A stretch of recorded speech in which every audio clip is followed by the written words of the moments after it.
All right, so welcome to the deep dive. We're talking ambition today, how companies become like titans in their fields. We're going to be diving into the book Play Bigger. It's by Ramadan, Dave Peterson, Christopher Lochhead, and Kevin Maney. Awesome. And, it feels like the market's just overflowing with all these new products and companies, right? But these authors, they argue that it's not enough to just make something better anymore. You got to create a whole new category and then dominate it. Yeah, it's not like... There's a better mousetrap. Right. It's not about in the past, maybe you could be the best pizza place in town and do pretty well. Yeah. But now it's more like you need to invent a whole new kind of food Right. that nobody's even thought of before. Yeah, that makes sense. But why is that? What's changed? Well, a few things. First, the internet, social media. Yeah. Information spreads like wildfire, Yeah. right?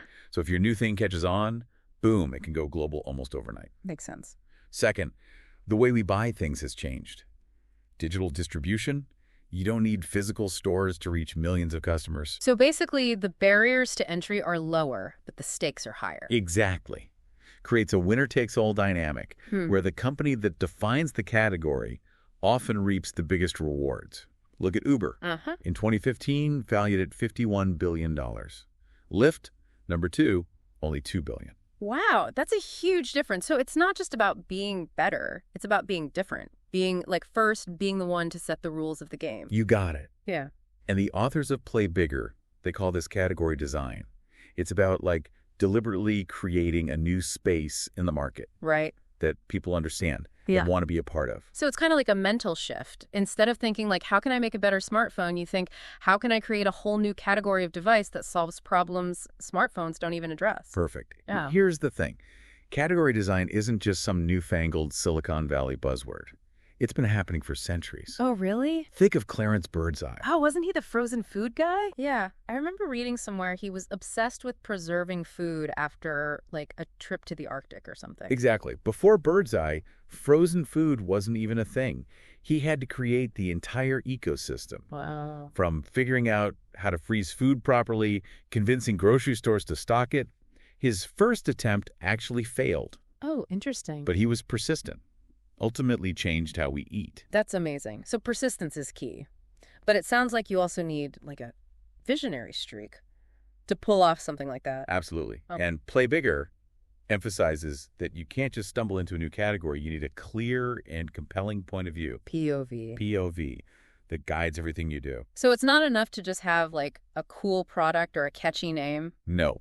A strong POV is like the DNA of your category. It answers the questions like, what problem are you solving? Okay. Why does it matter? And why is your company the best one to solve it? Okay, I'm starting to see the picture, but can you give me a real world example of a company that nailed their POV? Let's talk about Salesforce. You probably know them as a big CRM software company, but they didn't start that way. Their founder, Mark Benioff, had a very specific POV. No software. No software. At the time, CRM software was clunky, expensive, and difficult to install. Benioff saw an opportunity to deliver CRM as a service over the internet, make it accessible, affordable to businesses of all sizes. That's really clever. He basically positioned Salesforce as the anti-establishment force in the CRM world. Exactly, and it wasn't just talk.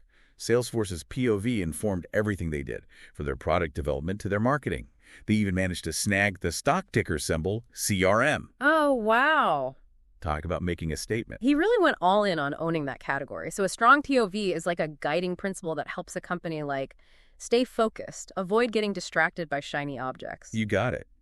And Play Bigger argues that a strong POV also helps to mobilize the entire company, getting everyone on board with the mission of creating and dominating a new category. It's like rallying the troops around a shared vision. So you've got a killer POV, you're ready to launch your category, but how do you actually get people's attention? Seems like there's so much noise out there.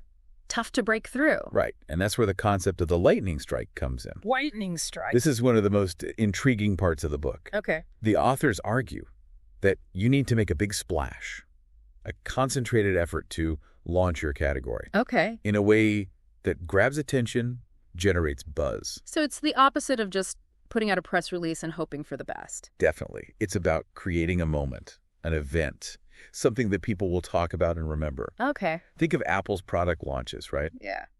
There's all this anticipation and hype, And when they finally unveil the new iPhone or whatever it is, the whole world is watching. Okay, I'm getting goosebumps just thinking about it. But can you give me like a more concrete example of what a lightning strike might look like? Sure. The book talks about a company called Sensity. They were creating a light sensory network, basically a way to use light to collect data and control devices. Instead of just launching with a website, some marketing materials, they decided to unveil their concept at Light Fair International, a huge industry convention. That's smart. They went straight to their target audience and made a big splash. Exactly. And they kind of hijacked the conversation at the event, generating tons of buzz and positioned themselves as the leader in this new category. So a lightning strike is all about creating a moment that captures people's imagination and makes them think, wow, this is something new and different and I need to be a part of it. You nailed it. But here's the thing. Creating a category is just the first step.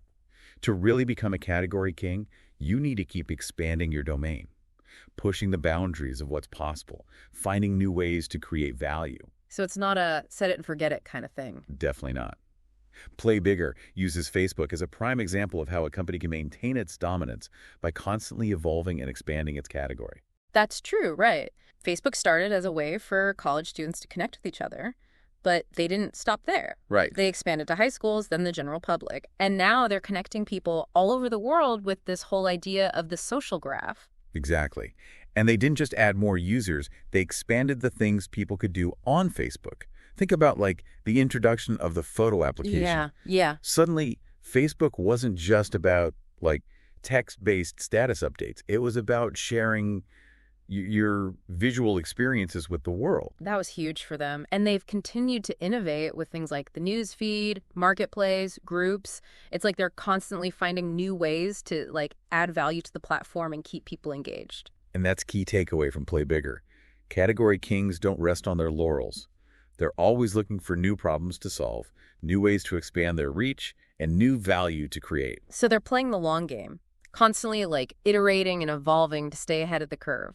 Exactly. And that brings us to another fascinating example of category expansion, Amazon. Oh, yeah. Amazon started with books, and now they sell, what, everything under the sun? Right. Plus, they got that whole cloud computing thing going on with Amazon Web Services. Right. Amazon is a masterclass in how to leverage success in one category to launch into others.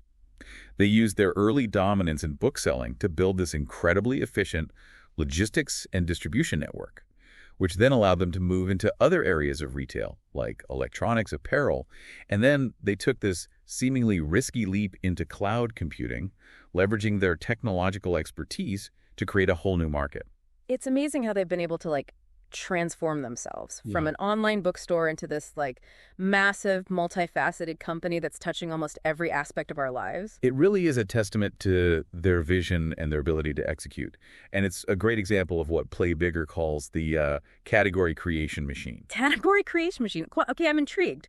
What exactly is a category creation machine? It's the idea that the most successful companies don't just create one category and stop. Right. They develop a culture, a set of processes that enable them to continuously identify and capitalize on new opportunities for category creation. So it's like they have this internal radar that's always scanning the horizon for, like, emerging trends, unmet needs. Exactly. And they're not afraid to take risks, experiment. Okay. They know that not every idea will be a home run, but they're willing to swing for the fences and see what happens. That makes me think about like Apple and Google. They've both been incredibly successful at launching new categories, even as they've grown into these massive organizations. You're right. And Play Bigger digs into why companies like Apple and Google are able to maintain this innovative edge, while others, like, say, Microsoft, have struggled to break free from their past successes. Okay, now I'm really curious. Why do some companies get stuck while others seem to be able to reinvent themselves over and over again? That's a great question, and it's something we'll delve into in the next part of our deep dive into Play Bigger. All right, so we talked about like the why of category design, why it's so important in today's business world.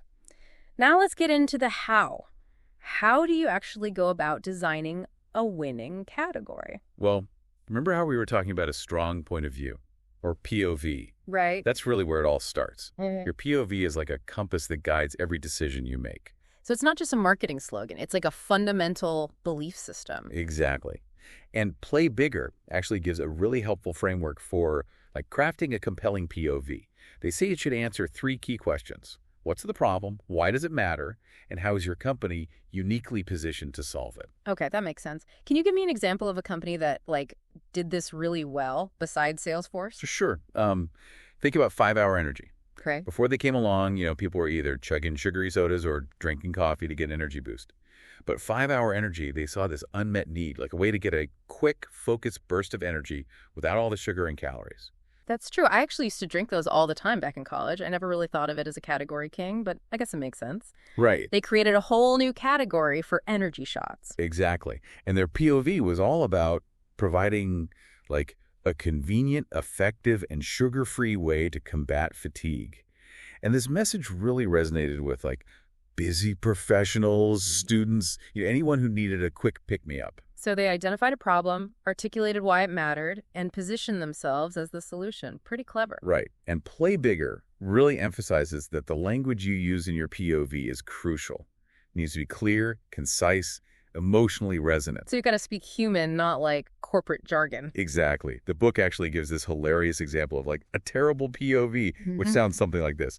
Megatech Ding Dong Core, headquartered in San Jose, California, is a leading developer and global supplier of innovative, high-speed, world-class cloud infrastructure platform application solutions to worldwide global 2,000 customers in all industries. And it just goes on and on with this meaningless corporate babble. Oh my gosh, I've definitely seen that kind of language before. It's like trying to read a technical manual. Right. No wonder nobody remembers what it means. Exactly. And they contrast that with, like, the simple, direct language used by companies like Salesforce. No software. Right. Immediately gets to the point, makes a statement. It's memorable. It's like a good movie trailer. Right. Leaves you wanting more. Yeah. So a strong POV is like a good story. It needs to capture people's attention and make them want to be part of it. Exactly. But it's not just about marketing, right? A strong POV should guide every aspect of your business, from product development to hiring. So it's like a North Star for your company, keeps everyone aligned, moving in the same direction. Precisely. Think about Apple. Their obsession with simplicity and user experience, it's evident in every product they create. Yeah. You can instantly recognize an Apple product even without seeing the logo. That's so true. And it's not just the physical design. It's the software, the packaging, the whole experience. They've really created like a cult following around their brand. And that's the power of a strong POV. Yeah. It creates this sense of consistency and authenticity that people are drawn to. Okay, so let's say you've got your POV nailed down. You're ready to launch your category. We talked about the lightning strike as a way to generate buzz, but how do you actually implement that? Well, Play Bigger recommends a really comprehensive approach. It involves everything from, like, crafting a compelling narrative to coordinating your PR and marketing efforts to making sure your product is really ready for prime time. So it's not just about like throwing a big party and hoping people show up? Definitely not. It's about creating this strategic plan that aligns all of your company's resources around this big, bold launch event. Sounds like a lot of work. It definitely is, but the authors argue that it's absolutely essential for establishing your company as the leader in this new category you've created. They give the example of IBM's launch of the System 360 back in 1964. Okay. They did simultaneous presentations in 165 cities around the world. Talk about a coordinated effort. Wow, that's crazy. It seems like the scale of these lightning strikes can vary quite a bit. But the core idea is the same. You need to focus your energy and make a big impact. Exactly. It's about creating a moment that captures people's attention and makes them think, this is something I need to pay attention to. Okay. So you've launched your category with a bang, and people are starting to take notice. But how do you keep the momentum going? That's where the concept of the category flywheel comes in. Isn't that like that snowball effect we talked about earlier? Like the bigger you get, the faster you grow. You got it. The category flywheel is this self-reinforcing cycle of success that category kings experience. As you gain more customers, you attract more investors, which allows you to invest more in product development, marketing, which attracts even more customers, and so on. It's like a virtuous cycle. Right. Makes it harder and harder for competitors to catch up. Exactly. And Play Bigger provides some really compelling examples of how companies like Facebook and Amazon have used their flywheels to achieve just incredible success. So Facebook's flywheel was initially driven by their focus on college campuses. Yes. And as they expanded to high schools, and then the general public, their flywheel gained even more momentum. They were able to attract more users, more developers, more investors, which allowed them to further expand their category potential and solidify their position as the dominant social network. And Amazon followed a similar trajectory, starting with books and then expanding into virtually every corner of retail. That's right. They used their flywheel to build this massive logistics and distribution network, which allowed them to offer lower prices and faster shipping than their competitors. And this, in turn, attracted even more customers, creating this self-reinforcing cycle of growth. It's amazing how a company's ability to execute on its vision can create such a powerful competitive advantage. Absolutely. And Play Bigger highlights the importance of not only building a flywheel, but also understanding how to expand your category's potential over time. So it's about constantly looking for new ways to grow, new problems to solve, new value to create. Exactly. And they use Facebook as an example of how companies can do this, right? Facebook didn't just rest on its laurels as a social network for connecting with friends. They constantly expanded their category potential by introducing new features, like the photo application, the news feed, and even things like Marketplace and groups. So they kept finding new ways to engage users and keep them coming back for more? Right. And these expansions weren't random. They were strategic moves designed to increase the value of the category as a whole. Okay. And as they expanded their category, they were able to capture even more of the market and further solidify their position as the category king. It's like they were playing a game of chess, always thinking several moves ahead. That's a great analogy. And the authors of Play Bigger really argue that this ability to anticipate and adapt to changing market dynamics is crucial for any company that wants to achieve lasting success. But how do you know when it's time to expand your category? What are the signs that you need to start thinking bigger? Well, one sign is when your company's growth starts to slow down. If you're no longer attracting new customers or investors at the same rate, it might be a signal that you've reached the limits of your current category. So it's you hit a wall and you need to find a way to break through. Exactly.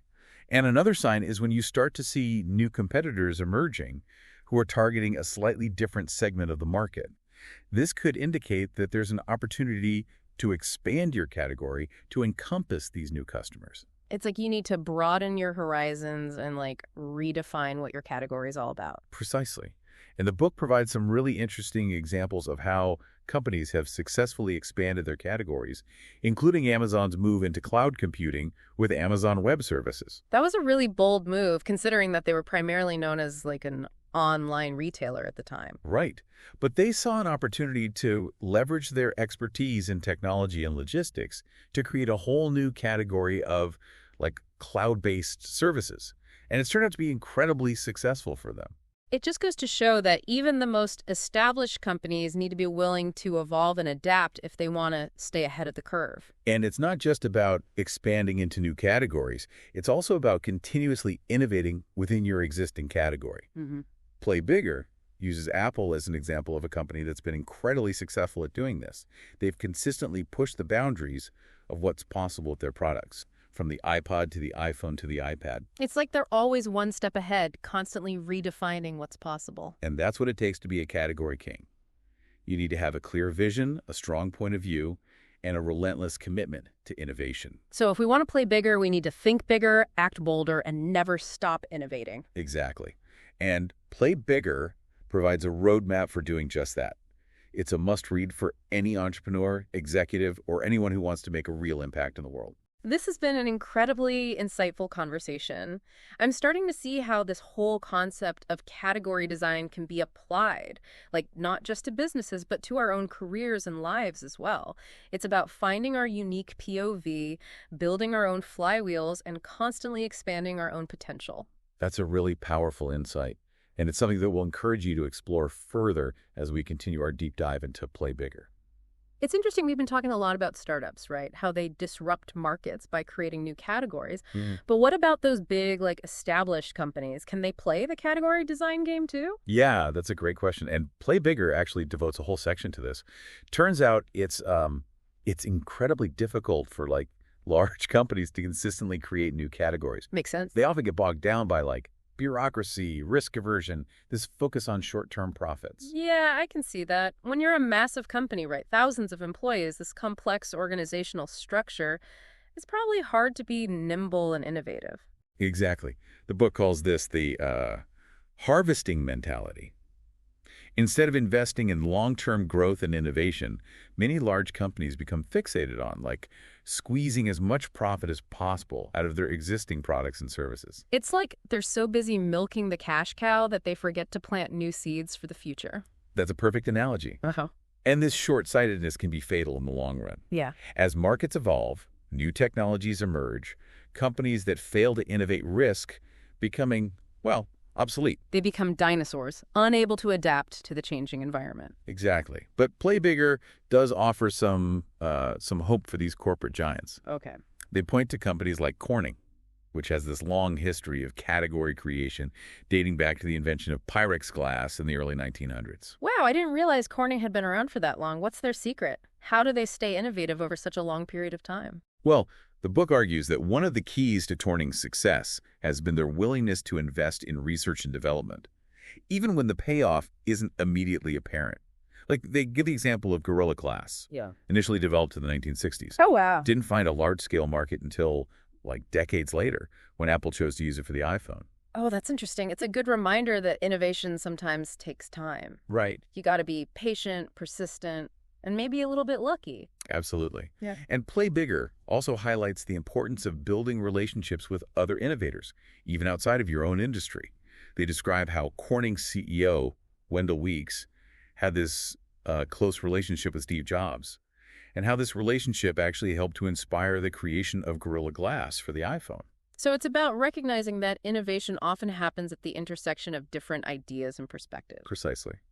And Play Bigger provides a number of other examples of how companies can foster innovation, including setting up internal skunkworks teams that are free to experiment, challenge the status quo. It's like giving those teams the freedom to act like startups within the larger organization. Exactly. And they also talk about the importance of having a culture that embraces risk and failure as part of the innovation process. That can be tough for big companies, though, which often have a strong aversion to failure. Absolutely. But as Play Bigger points out, failure is often a necessary step on the path to success. If you're not willing to take risks, experiment, you're unlikely to come up with truly, breakthrough innovations. It's a reminder that innovation is often, messy and unpredictable. You can't plan for every contingency. Right. You need to be willing to embrace the unknown. You got it. So while it's definitely more challenging for large companies to create new categories, it's not impossible. It requires this commitment to long-term thinking, a willingness to embrace risk, and a culture that fosters creativity and collaboration. Okay, so we've covered a lot of ground in this deep dive. We have. We've talked about why category design is so important, how to craft a winning POV, the power of the lightning strike, the importance of building a category flywheel, and the challenges faced by large companies. Right.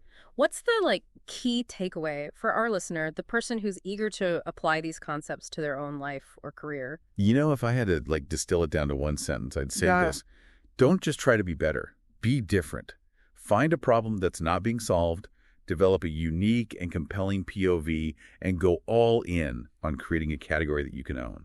That's powerful advice, and it applies whether you're an entrepreneur launching a new startup, an executive trying to lead your company to new heights, or even just someone who wants to make a bigger impact in their own field. Absolutely. The principles of category design, they're universal. They're about understanding human needs, identifying opportunities, and creating something new and valuable that solves problems and improves lives. Yeah, this has been such an insightful conversation. Play Bigger is definitely going on my reading list, and I encourage our listeners to check it out too. Yep. It's a thought-provoking and inspiring read that could change the way you think about business and innovation. So, as we wrap up this deep dive, I want to leave our listener with a challenge. If you were to design a category, what problem would you solve and how would you make it different? Think big, be bold, and don't be afraid to challenge the status quo. Remember, the world is full of problems waiting to be solved. Maybe you're the one who can create the category that changes everything.